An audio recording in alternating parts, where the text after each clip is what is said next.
Okay so ကောင်းကင်ကို light blue ကနေအရင်ဆွဲမယ်မဆွဲသေးဘူးနော် light ကြည့်မယ် light ကြည့်ရော light နေမြင်ရမမြင်ချင်ဘူးနော်ဒီမှာ light blue ကိုအရင်ဦးဆုံးဆွဲမယ် blue light blue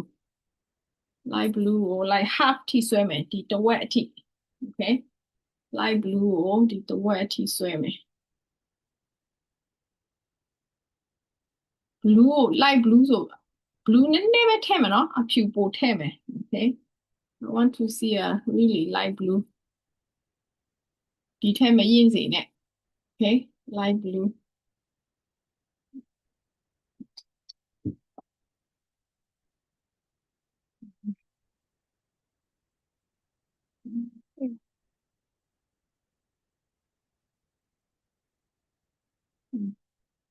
light blue ထည့်မယ်ဒီလောက်တစ်ဝက်ကို light blue ဆွဲမယ် light blue ဆွဲ after that dark blue ပို့ပေါ်နေဆွဲမယ် okay ဒီ regular blue เนาะခုန white နဲ့ရောတာဒါ white နဲ့မရောဘူး blue ပဲ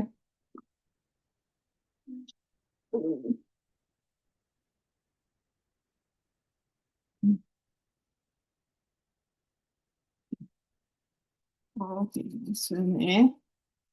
left and right ပဲเนาะ flat brush ပဲသုံးတယ်တွေ့လားဒီမှာ flat နေတဲ့ brush အကြီးဆုံးရှိတဲ့ဟာသုံးလို့ရတယ် left and right ဆွဲတယ် okay left and right left and right left and right ဆွဲတယ်ဒီမှာ line ကြီးတွေ့ကောင်းကင်နဲ့မတူဘူးရင်းတစ်ခုနှုတ်တစ်ခုဖြစ်နေအဲ့ဒါမလို့ချင်ဘူးအဲ့တော့ blend မယ် light blue နဲ့ blend မယ် okay ဆိုတော့ဒီ line နေရာကိုစီကြ line နေရာကို light blue ထည့်လိုက်တယ် okay light blue ထည့်လိုက်တယ် line ဖြစ်နေတဲ့နေရာကိုပြီးပါလုပ်မယ်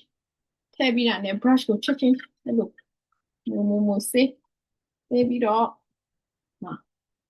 tap လုပ်ပြီးခုနဆွဲထားတဲ့နေရာကို blend လုပ်မယ်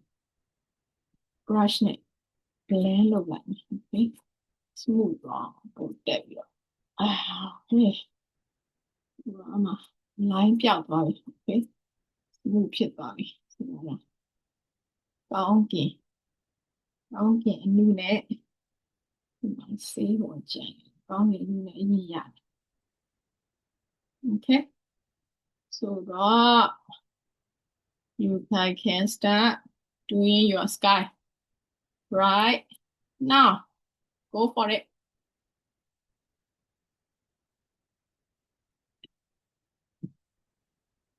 okay all right ဒီအောက်ကထားမယ်နော်ဒီအောက်ကဒီနေရာကိုထားမယ် okay okay so smooth ဖြစ်သွားပြီ pause မယ်တောင်ဆွဲရင်ဒီတစ်ချမ်းကနှုတ်မယ်တစ်ချမ်းရင့်မယ်ဒီဖက်ကဒီမှာ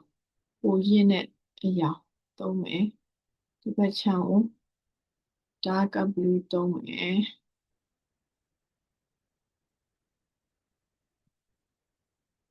တွေ့လားဒီဘက်ကို dark blue သုံးမယ်ပိုပြီးတော့ရင့်တယ်ဒီဘက်ထက်ပိုရင့်တဲ့အရာ dark blue သုံးမယ်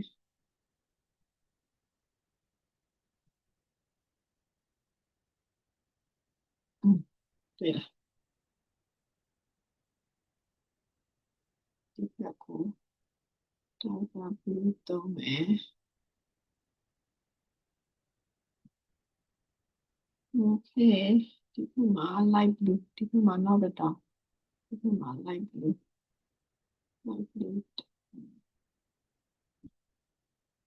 okay တွေ့လားတောင်တွေ့လားဆိုတော့ mountain ဆွဲတဲ့အခါ lighter blue and darker blue lighter blue and darker blue အဲ့လိုတုံးတော့တောင်ကအပြင်မှာတွားကြည့်လို့ရှိရင်ကြည့်နော်ဒီ brush stroke က okay ဒီဘက်မှာတစ်ခါပြန်ဆွဲပြမယ်နောက်တစ်ခုဒီဘက်အလင်းနဲ့ဆိုတော့ lighter blue ဖြစ်မယ် okay lighter blue color ဒီမှာသုံးမယ် lighter blue color သုံးမယ်။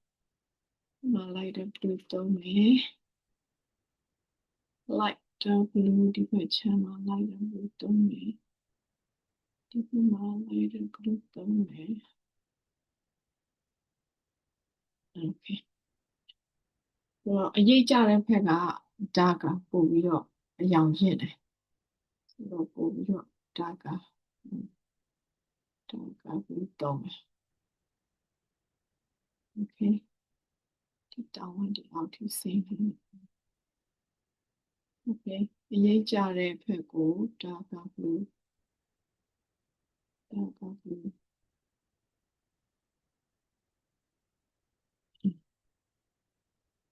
darker blue လာမယ်ပို့ပြီးရင်းနဲ့ရောင်လာမယ်အရေးကြတဲ့ဘက်ကပို့ပြီးရင်းနဲ့အရောင်တောင်းတန်းရတယ်ပို့ပြီးတော့ရင်းလာနဲ့မြူလာနဲ့ဆိုတော့ this look this look reality okay ဆိုတော့ဒီဘက်ပြီးလို့ရှိရင် white color နည်းနည်းနဲ့ဒီထဲမှာထည့်ပြီးဒီဘက်ချောင်းပလင်းပေးလိုက်နည်းနည်းထည့်ဒီဘက်ချောင်း white color နဲ့နည်းနည်းထည့် same ချောင်းပြင်လိုက်ဒီဘက်ချောင်း white color I still use a flat brush နော်ဘာလို့လဲသိလားဒီဘက်ကအလင်းထိတော့ပို့ပြီးတော့ရောင်ကနုတယ် okay ဒီမှာ white color အလင်းထိတဲ့ဘက်ကအရောင်ပိုနုတယ်ဆိုတော့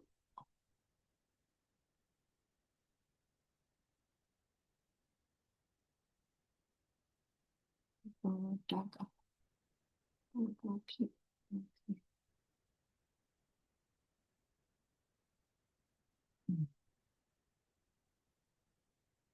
တဲ့လားတောင်ကတစ်ခုနဲ့တစ်ခုတောင်တန်းအဲ့လိုမျိုးဖြစ်သွားပြီ okay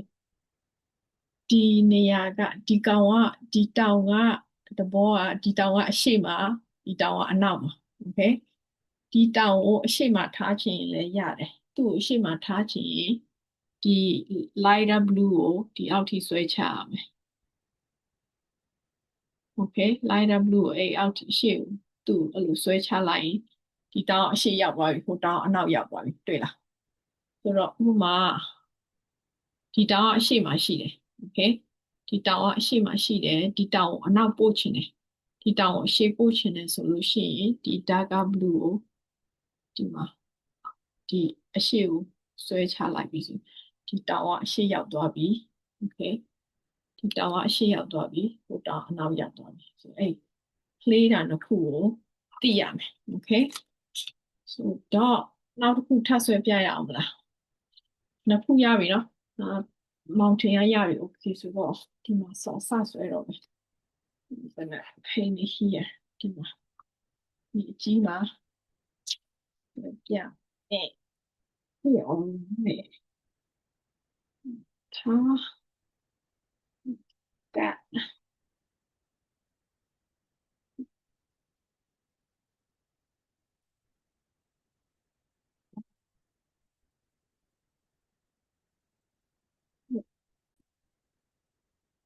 ဒီမှာ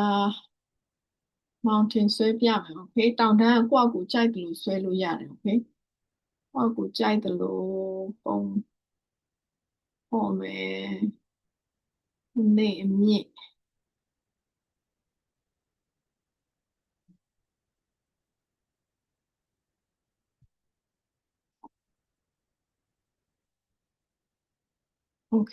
okay ဆိုတော့တစ်ချမ်းကနုမယ်တစ်ချမ်းကရင့်မယ် okay ချမ်းကနုမယ်တစ်ချမ်းကရင့်မယ်ဆိုတော့ဒီမှာ flat brush ပဲသုံးမယ် okay flat brush ပဲသုံးမယ်ပုံမဆွဲခင် brush ကို always ရေထဲမှာထည့်ပြီးရင်ရေဆက်တွေကြာမှာပါပဲဒီဘက်ထက်ပြီးရင်ဒီအရောင်ထက်ရင့်တဲ့ light blue ဒီ background color ထက်လိုက်တဲ့ဒီဘက်အလင်းကဘယ်ဘက်ကြာချင်တဲ့အချက်ကြာနော်မယ်လို့ဆိုဒီဘက်ပဲကြာပြမယ် okay အလင်းကဟိုဘက်လာဆိုတော့ဒီဘက်ချမ်းအရိပ်ကြာတယ်ဆိုတော့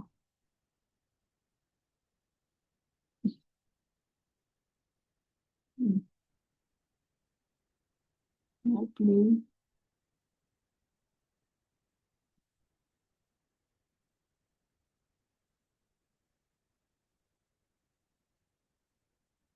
light blue. Okay.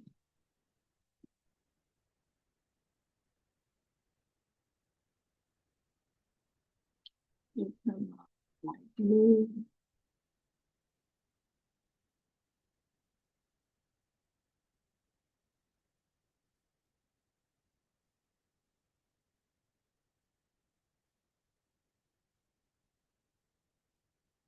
Okay. Light blue.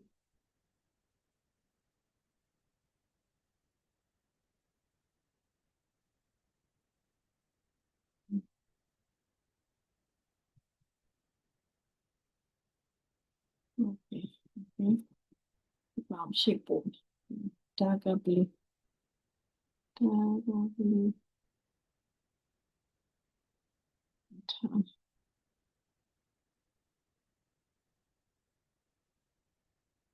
Darker blue. ပို့ပြီးတော့ရင်းတဲ့အရာ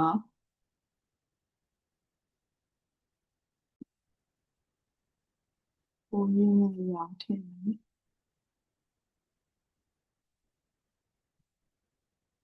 တောင်းတန် Okay ဒီမှာပိုရင်းတဲ့အရာတောင်းတန်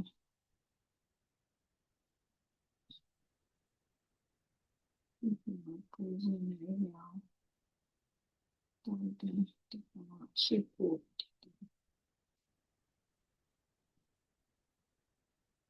ပိုရင်းတဲ့အရာ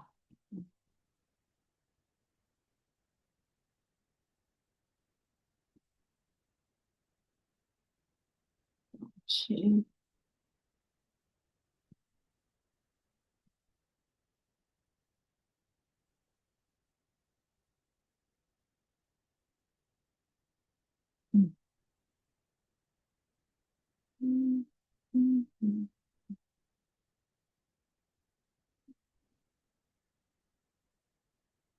Okay.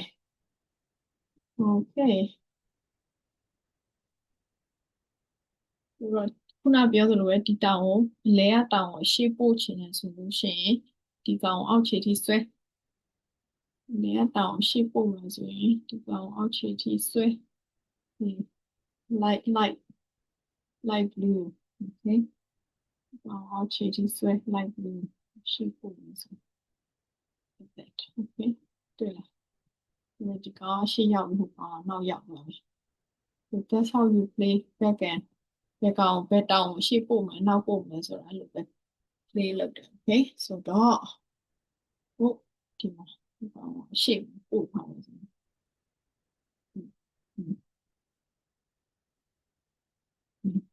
ဒီနေ့ကြာဒီထိုင်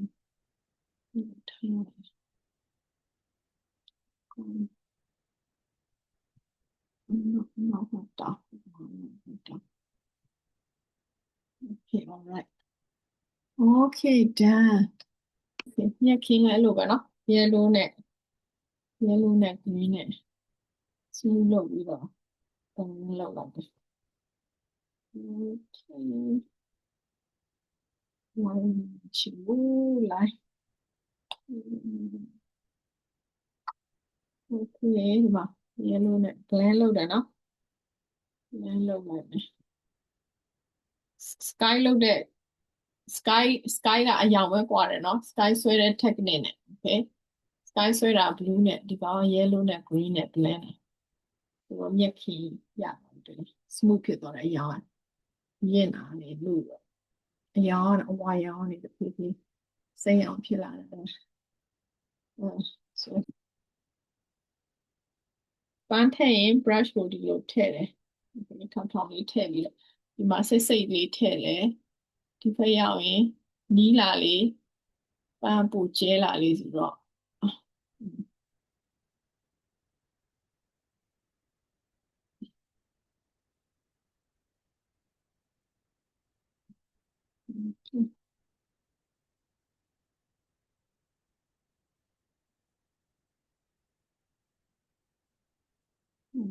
โอเค okay အဲ့လိုမျိုးဆွဲတယ်ဒီဘက်အနည်းဆုံးရောက်ရင်00 brush ရော number 1 brush နဲ့ဒီမှာ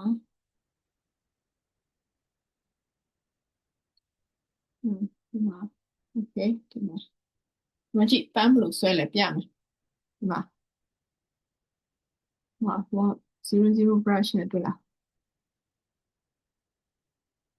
okay 2 3 4 5လွယ်ဆုံးနော်ပန်းဆွဲပြတာဒီဘက်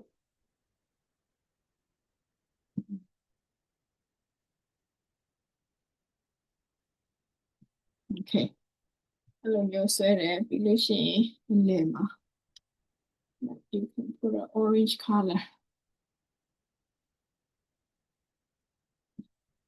နားလေးပွားဒီဘက်အတွက်အနည်းဆုံးဆိုတော့မြင်ရတယ် okay နောက်တစ်ခုဆွဲပြမယ်ပန်းပုံစံနောက်တစ်မျိုးပုံစံဒီမှာကြည့်1 stroke ဆွဲတယ်2 stroke ဆွဲတယ်3 stroke ဆွဲတယ်4 stroke ဆွဲတယ်အဲ့လိုပဲဆွဲပြီးတော့အပေါ်မှာ yellow color တင်တယ် yellow or orange ပြန်ဆွဲပြမယ်1 stroke 2 stroke 3 stroke 4 stroke okay orange color တင်တယ်ပြီးတော့ dark green နဲ့0 brush နဲ့0 brush နဲ့ dark green နဲ့ဒီလို stem ဆွဲတယ်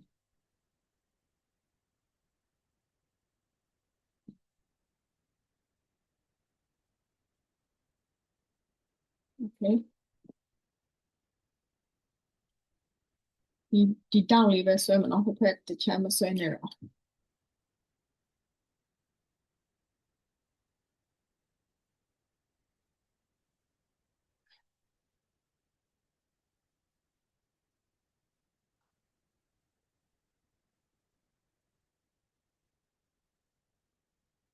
okay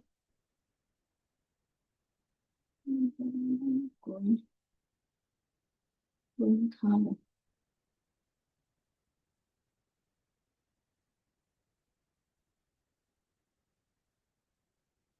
dark green color okay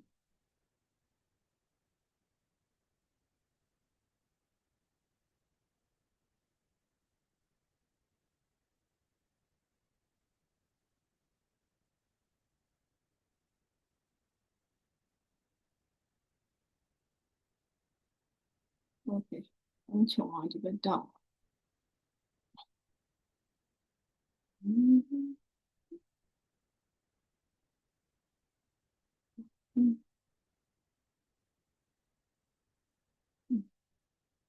ဒီပါဆိုတော့1 stroke 2 stroke 3 stroke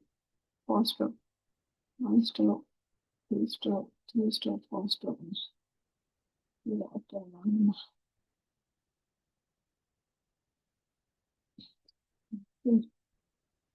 that's it မကြည့်00 brush နဲ့ပဲ00 brush နဲ့ပဲဒီမှာ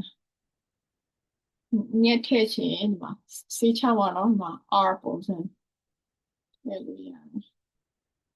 black color နဲ့00 brush နဲ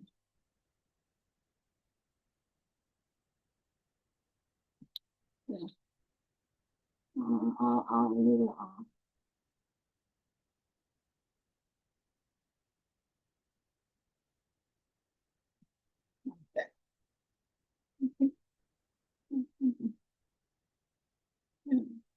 R color လို့မပေါ်ဒီလိုရှိလို့ချင်း okay okay that's it for today okay it's really it should be really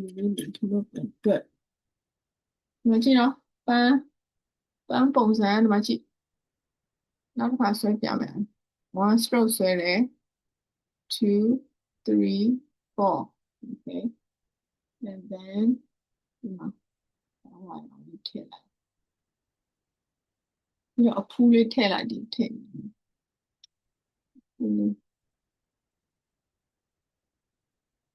ပေးနော